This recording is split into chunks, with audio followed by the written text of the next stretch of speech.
après avoir salué tout le personnel de l'ARESKI Tivaouane est aujourd'hui ici à cause des manquements.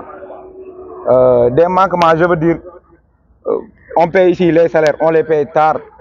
Tu vois, on les paye le 16, voire le 20, le 24, ce qui n'est pas du tout normal. Ici, il n'y a que des pères de famille et des responsables qui ont quitté très loin pour venir ici travailler. Tu vois, ici, on paye des locations, on paye de la nourriture, et si ça veut tourner jusqu'au 24, ça ne fait pas l'affaire. Tu vois, donc raison pour laquelle on est ici aujourd'hui. La fois passée, on avait fait une grève qu'on avait entamée le 16. Le 16, on a fait une grève jusqu'au 24 pour percevoir nos salaires. Et après avoir fait la grève, l'inspection du travail était venue ici, mais il nous a bien informé que quand tu travailles jusqu'au 8, on ne t'a pas payé le 9, tu peux t'arrêter. Et le salaire qui vient après, on ne doit rien te couper. Ce qui n'est pas le cas. Les salaires ont venu hier, mais oui, intégralement. Les salaires étaient venus hier, quoi, mais ils ont payé d'une autre manière. La fois passée, c'était Ecobank qui payait directement, mais cette fois-ci, c'est Areski qui a payé, mais qui a coupé les salaires. Il y a des gens qui ont été coupés à 150 000, à 30 000, tu vois. Et on ne sait pas la raison pour laquelle notre argent a été débité. La raison pour laquelle nous sommes là aujourd'hui, pour avoir des éclaircissements ou des explications venant de la direction. Je veux dire qu'ils ont refusé de venir parler avec le personnel. Tu vois, raison pour laquelle on est ici, quoi. On est ici en train de croiser les bras. Et maintenant, qu'est-ce que vous comptez faire? Nous comptons faire ce que la loi nous donne. Comme voit, parce que ce matin, on a même informé l'inspection du travail. Il nous a bien dit que vous êtes dans votre droit, parce qu'ils n'ont aucun droit de vous couper votre argent. Tu vois. Donc, après concertation, on va voir ce qu'on doit faire. Rappelez-nous votre nom. Je m'appelle Masserba. Oui. Pourquoi ce retard de salaire? Non, on ne sait rien de ce qui se passe. On a demandé ce qui se passe, mais aucune explication venant des dirigeants. Tu vois, moi je pense bien que quand tu fais travailler des gens, quand il y a un problème, tu dois venir vers les gens là, parce que nous sommes tous des humains, quoi, et nous ne voulons que travailler. Même si on croise nos bras en train de ne pas travailler, on n'aime pas ça.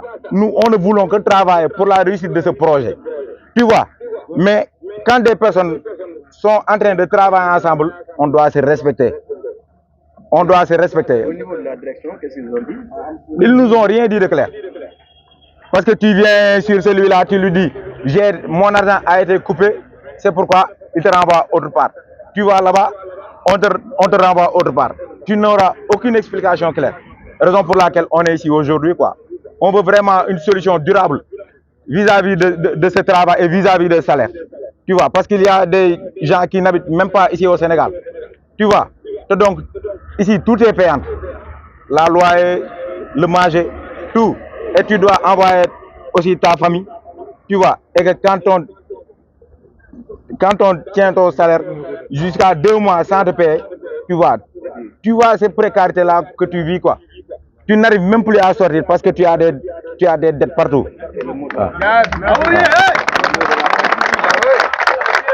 Nous, on est ici pour une solution durable, quoi. Vraiment. On voulait bien que les dirigeants ou la direction viennent ici nous donner des explications vis-à-vis du coupure des salaires et du tardement des paiements.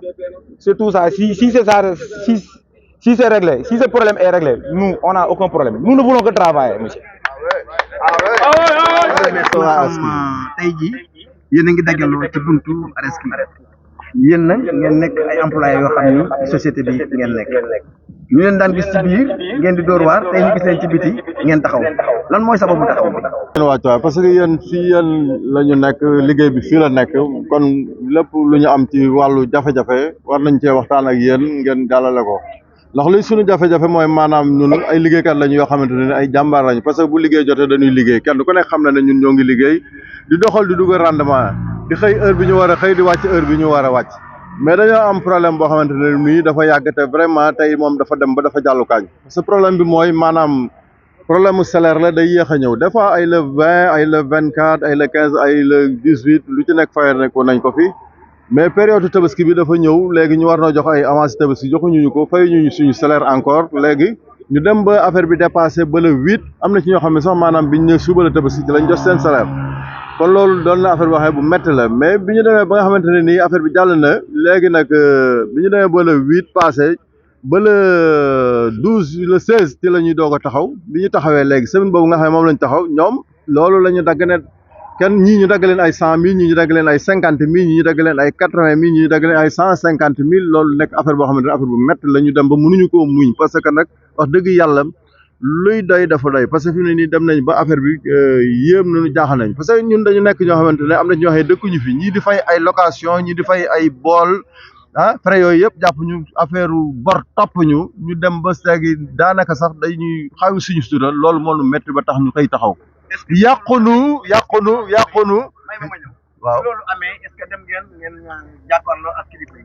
kilifa yi ñu ngi ci biir waxuñu ñu dikkuñu yónneewuñu bi ñuy waxee dañ leen ne nañu génn mbooloo mi yëpp dégg li ñuy wax ñoom nangu ñoo génn toog fi ñu toog ñun ñoo ngi nii léegi bu ñuy wax ak ñun ñu tontu leen ñoo ñëwuñu woo nañu inspection du travail aussi laaj leen ñu ne ñu yéen lu passé le 8 am ngeen droit taxaw te amuñu ñoom droit dagg leen kon loolu am nañu information bu leer waxee lii ñu def fi yoon lañ ko teg xam nañ fi ñu koy teg waaw bulletin yi léegi nit ñu fayee mooy maanaam Ecobank moo ñu daan fay mais bi yoon ay bulletin yoo xam ne dañ ko tàppe fii ci base bi kenn ku ci nekk ñu seet lañ lay dagg rek yónnee la li ci des par Wave léegi jox la sa bulletin boo xamante ne nii du sax bulletin boo amul solo. may leen ko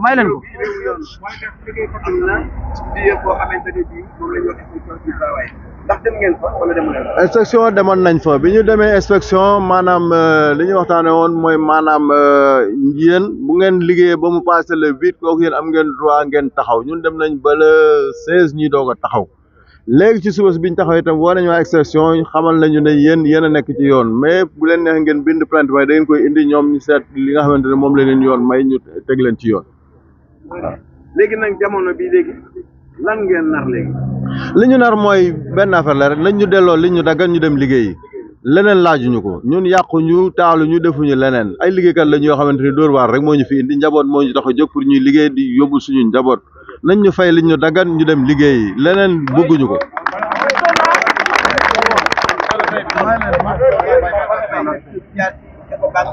comment.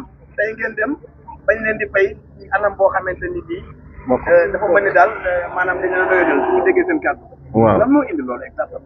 loolu lii ni loolu xëy na ñoom ñoo jël seen décision mais ñun li ñu war ñoo ngi ci suñu waree xëy dañuy xëy bu heure la ñuy xëy wàcc heure bi ñu war a wàcc respecté heure yi caaxaanuñu ci liggéey bi tappalewuñu ci ku ñu fekk ci waar xam ne ñun dañuy dóor waar waaw bu baax a baax ay jàmbaar rek ñoo fi nekk kenn ku ci nekk boo sañoon chantier bi réussir parce que seen réussite mooy suñu réussite parce que ñun ñuy liggéey chantier bi bu chantier bi réussir kon ñun ñoo ngi ci biir ñàkk réussite waaw.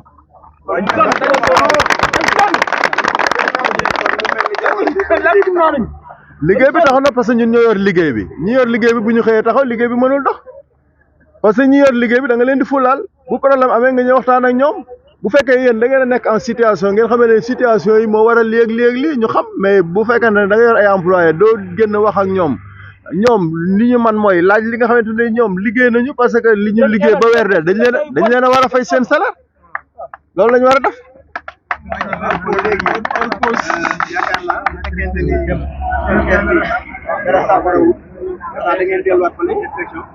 waaw inspection moom daanaka dellu gi moom def nañ ko ba pare parce que yëgal nañ leen ko ba ñoom it ñu wax li nga xamante ni mooy suñu droit ñun ci la ñu nekk nii kon daanaka dellu gi ak ñàkk dellu gi moom maanaam wax daanaka du am solo ndax ñoom yëgal nañ leen li ñuy war a yëgal li ci des kay mooy maanaam ñoom ñi nga xam ne ñooy dirigeant yi muy ku mel ni directeur bi nga xam ne moo jiite ñëpp yàlla teg ko suñu kanam kooku moo war a génn wax ak nit ñi li nga xamante ne ni mooy conditions yi ci la ñu war a tënku ñu ne ci waaw loolu mooy ñu nekk.